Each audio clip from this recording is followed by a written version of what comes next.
Salut. Salut les gars, bienvenue dans un nouvel épisode de Juste Arrivé. Cette Toyota Prius a été remorquée pour des raisons évidentes. Même pas le client.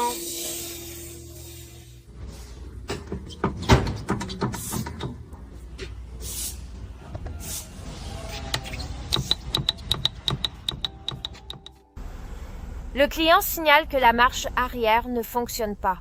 Merci de vérifier et de nous informer.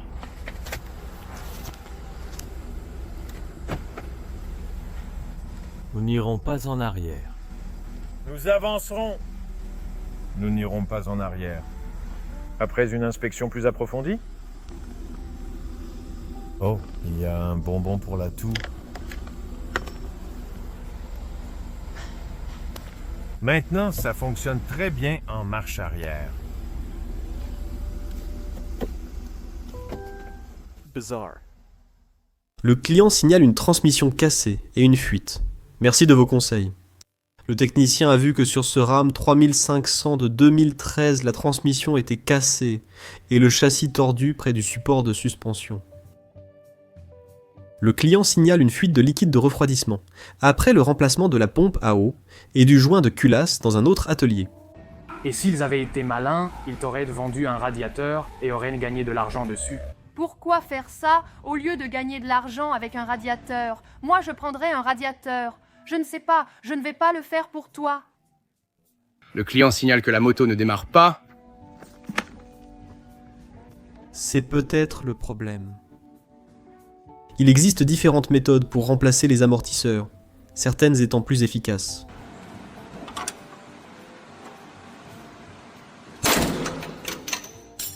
Voyons lequel a le mauvais roulement de roche. D'accord? D'accord. Ouah. Le client dit que son véhicule a moins de performance avec la nouvelle admission d'air froid. Le véhicule est arrivé avec un sifflement aigu. Le technicien a remarqué plusieurs codes liés au corps de papillon et a trouvé ceci. L'autocollant a sans doute été envoyé dans le filtre sans que le client le remarque. Le client déclare. Mon Polaris Razor 1000 ne démarre pas.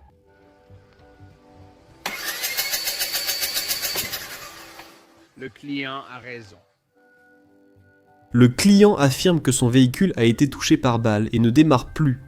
Yarskin, il a été constaté que la balle est passée directement à travers le capot, puis le faisceau moteur, avant de se perdre quelque part dans le tableau de bord. Quand l'atelier a déplacé le faisceau pour chercher la balle, le moteur a démarré. Ils ont mis le contact, bougé le faisceau, et le moteur a démarré. Il lui faut clairement un nouveau faisceau maintenant. Fais-le.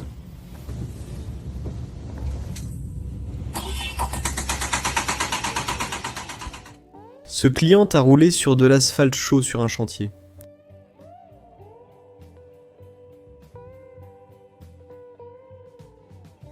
Je viens de changer les bougies d'allumage, alors comment ma voiture a-t-elle pu fonctionner?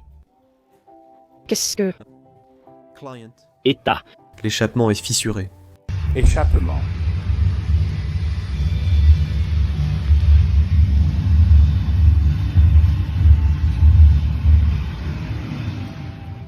Il existe des méthodes simples et d'autres complexes pour déterminer les roulements.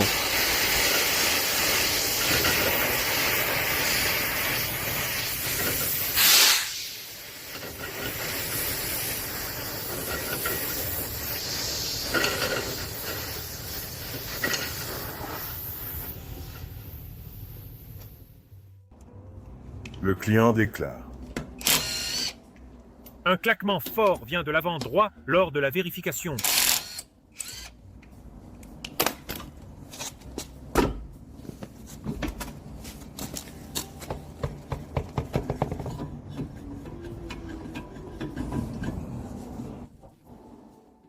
Ce véhicule sur un parking Home Depot avait le rétroviseur gauche fixé avec du ruban d'emballage. Ce DAF-CF avait des problèmes de frein. Le technicien a trouvé le tambour complètement détaché.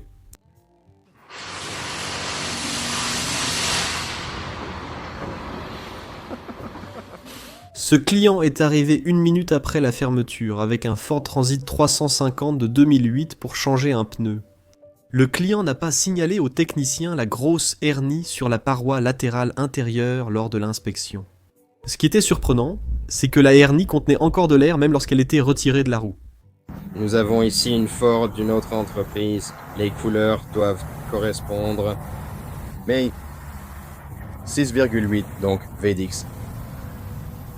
Attends, il n'y en a que 4. Attends une minute, il n'y en a que 4 rebobines.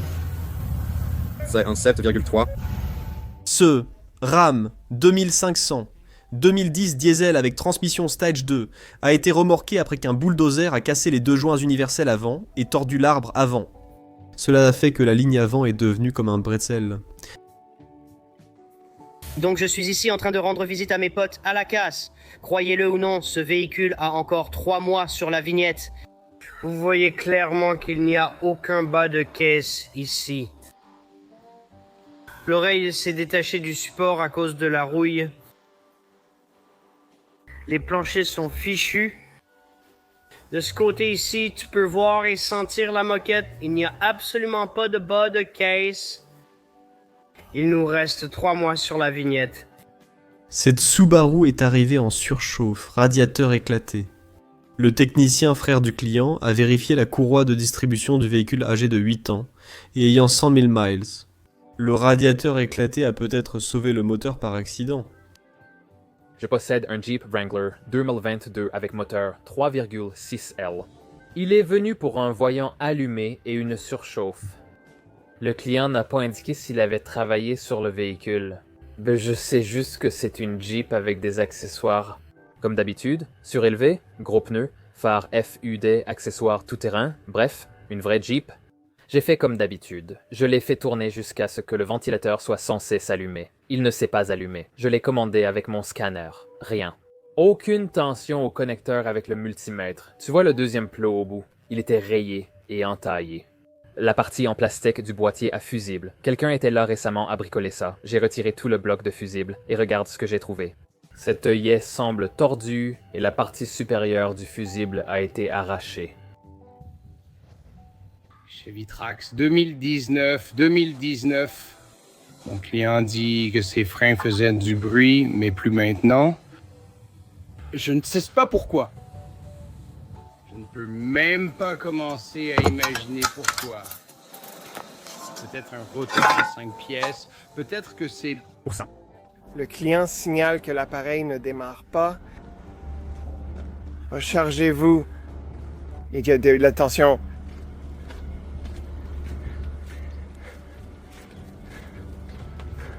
Dans la cabine, rien. Pas de lumière, pas de tableau de bord. J'ai tourné la clé, rien ne se passe. D'accord, donc la cabine ne reçoit pas de courant. Le châssis ne reçoit pas de courant. J'ai testé la carrosserie. La carrosserie recevait du courant. Pourquoi le châssis n'a-t-il pas de courant?